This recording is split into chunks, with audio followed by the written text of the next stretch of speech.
Hello everybody and welcome to That's Football. Talk about football coming home and then one night in Rome. You could see we had grown, and that is what we're going to be talking about today. England winning the Euros. Lots of people feel it can happen. We'll be talking about how it can happen, the threats, how we need to line up against Denmark, and looking ahead of that into the final, because a week today England could be Euro winners. Now haters are going to hate and say it's not going to happen, but look, let's silence them with success. We've got a massive opportunity here, the biggest opportunity ever, and I've got three big reasons why I believe England will win the Euros. But talking about things growing, we are sponsored by Manscaped today, and to avoid a marrow and filani in your midsection this Euros season, clean up your midsection with Manscaped, the proud sponsors of That's Football. Be a proper lad this tournament and shave your bits with the best and global leaders in below the waist grooming, Manscaped. Join over 2 million men worldwide who trust Manscaped with this exclusive offer for you.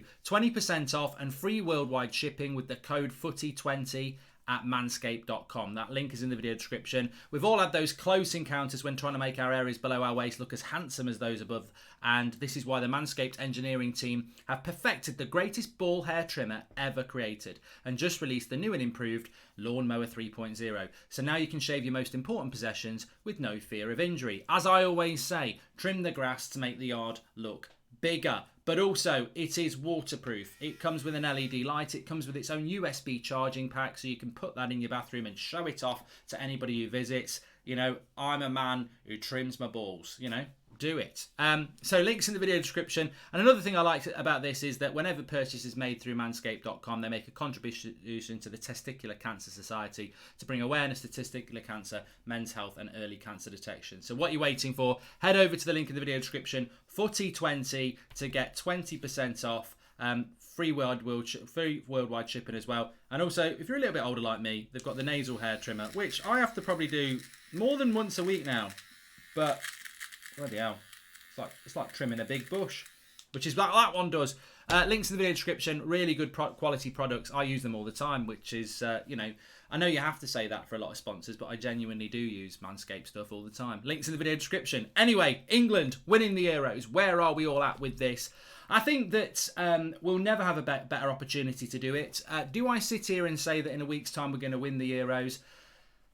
I don't think you can say. I don't think anybody can sit and do that. I mean, look, you know, maybe Gary Lineker, Alan Shearer, Gary Neville. You know, that you can. You know, I can come out and say it. You can come out and say it. We're going to win the Euros, and we might win the Euros. And I'll sit there and go, yes, that's going to happen. I know I was very confident about Ukraine, and I know I said anything less than 4-0 would be a disappointment. That was banter, but it came to pass. But I did think we'd beat Ukraine. I'd beat Ukraine. I mean, I'm even taking the credit now.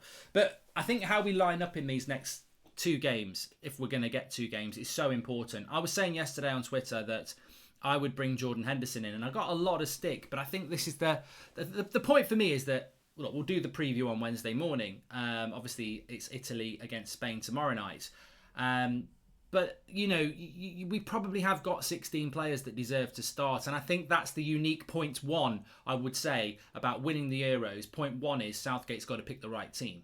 I think Southgate will get a new contract, and I think he's getting a lot of deserved praise. I think his rotation of the squad, his substitutions have been bang on. We've not conceded a goal. We've won every single game. You can't complain about that. We're in a semi-final where France, Portugal, Germany, they're not. So, you know, we've done very well, and we've not been lucky. We beat Germany. So we did beat Germany, and our group was not particularly easy. Ukraine was a good draw in the quarterfinals, I'll admit. But he's got to get the team right. And I think, you know, is he brave enough to start Grealish against Denmark, having left him out completely against Ukraine when he was man of the match against Germany?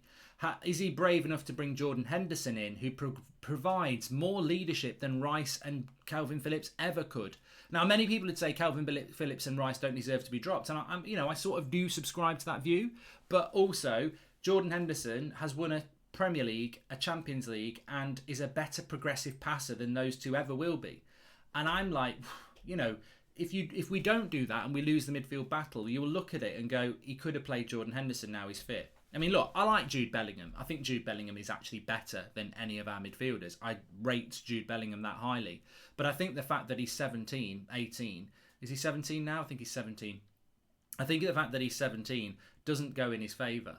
Or he might be 18. Anyway, whatever about his age. And I think that sort of in Southgate's mind, has been used as a reason not to pick him because, you'll have more chances in the future. But if you're good enough, you're old enough. So I think Bellingham's out of the equation, but I probably would bring Henderson in.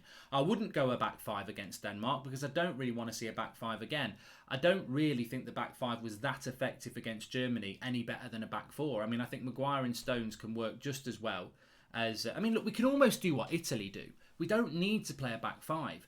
Kyle Walker doesn't support the attack much. Luke Shaw does. So what you do is you just do what Italy does. Italy play a back four, but Spinazzola basically becomes a left winger. And is it Di Lorenzo tucks in a little bit? Well, Kyle Walker tucking in and giving that pace in the three. I think that's what England should be doing. And, we're already playing two holding midfielders. So that's how I would do it. I wouldn't go back to a back five because we've got so much attacking talent. Harry Kane will play. Sterling will play. If you play a back five, you can only play one other. And it's going to be Saka or Sancho, isn't it? Whereas if you play a back four, it means you can play Sterling, Kane, and you can play two of your attackers. So you could play Mount and Saka. You could play Grealish and Sancho. So I think that the team that he picks is going to be massively important as to whether we can win these Euros. The second thing is the quality of the opposition. Denmark are a really good side. They're well organised. And I do worry about penalties. And I think that's why Southgate's got to keep utilising this squad, keep making the changes around half an hour in, and basically treat this tournament like he has treated this tournament, that it's not 11 players. Ole Gunnar Solskjaer, Manchester United Europa League final, just stuck with the same 11 players. As a United fan, I saw him do that a lot last season. He didn't seem to want to take people off because what if they score me a goal? Whereas Southgate has basically looked at it and gone, right, 25 minutes to go, off you come Mason Mount, on you go Jack Grealish. Those sort of things are going to be very important because we're never going to get a bigger opportunity than winning this. This is at Wembley, of course, and we've got a very big squad of players. Some players can't get a look in and they're fantastic. Foden, Marcus Rashford, they're not really going to get a look in, I don't think, before the final, unless something weird happens. So he's got to rotate that squad. He's got to use those substitutions wisely, and he's got to avoid, especially against Denmark, we'll deal with whoever the final is later, but against Denmark, that's a game that could easily be quite tight. Denmark do defend very, very well, which means tight games have got more chance of going to extra time and therefore penalties. And penalties, I think Pickford's had a good tournament, but I wouldn't fancy playing Denmark in a penalty shootout. I really wouldn't. And then the third reason why I think we can win this tournament is Wembley. I know some people think, wow, it's a bit of a hindrance. Imagine if this was being played in Italy, and Italy had two semi-finals in Rome. A semi-final in Rome and a final in Rome. And we beat Denmark in, Rome as well. And then we play Italy in Rome. That's a massive disadvantage. So we shouldn't... I see some England fans going, it could be a disadvantage, this being at Wembley. Let's call a spade here. This is a huge opportunity. It's a huge advantage. 60,000 fans will be there on Wednesday night, and less than 10,000 of them will be Danish. That's a massive majority, and they will be behind us and motivated, and we will create an atmosphere there that is, reminiscent of 96 Wembley with its coming home. It's going to be a cauldron of positivity, and England need to utilise that. I don't think you do that with a back five. I don't think you do that by playing pragmatic. I think let's we've got to be conservative. We haven't conceded goals, but we can do that with a back four and a holding two. But it gives us more attacking intent as well. And as we saw against Ukraine, we're very clinical. So I think Wembley is massive in the wider connotations of winning this tournament. Wembley is absolutely huge. And I think it will be massive on Wednesday night. But we must utilise that crowd. You can't utilise a crowd by parking the bus and playing pragmatic. You can utilise a crowd by getting in there and creating chances and intimidating the opposition. Intimidation is the word. There's no point in having a home crowd if you don't intimidate the opposition with it. You don't intimidate the opposition by making that crowd subdued and quiet. You don't make it, you can't turn Wembley into a library. You need to turn it into a cauldron of positivity and noise. And the way you do that is by having the ball, creating chances. And I think that is a massive thing as well. Do I think it's going to come home? Look, it scares me. It scares me in a nervous way to think that in a week's time I could be sat here doing a video saying we've won the Euros.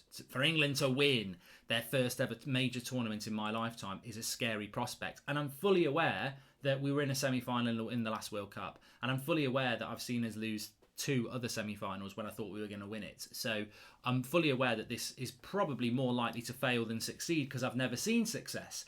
But I've never seen such an opportunity. And as I said, I think Italia 90, we should have won it. I think Euro 96, we should have won it. And ultimately, we would have won it if we hadn't lost the penalty shootouts to Germany.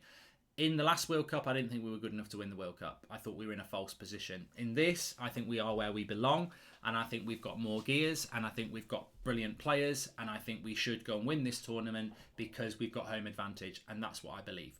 Get your comments in below, smash a like on the video, subscribe, and make sure you download. Make sure you get your Manscaped products today. Links in the video description, 20% off and free shipping with the code FOOTY20. I think it's FOOTY20. I'm pretty sure it is. Let me just double check. It is FOOTY20. Speak to you all in a bit.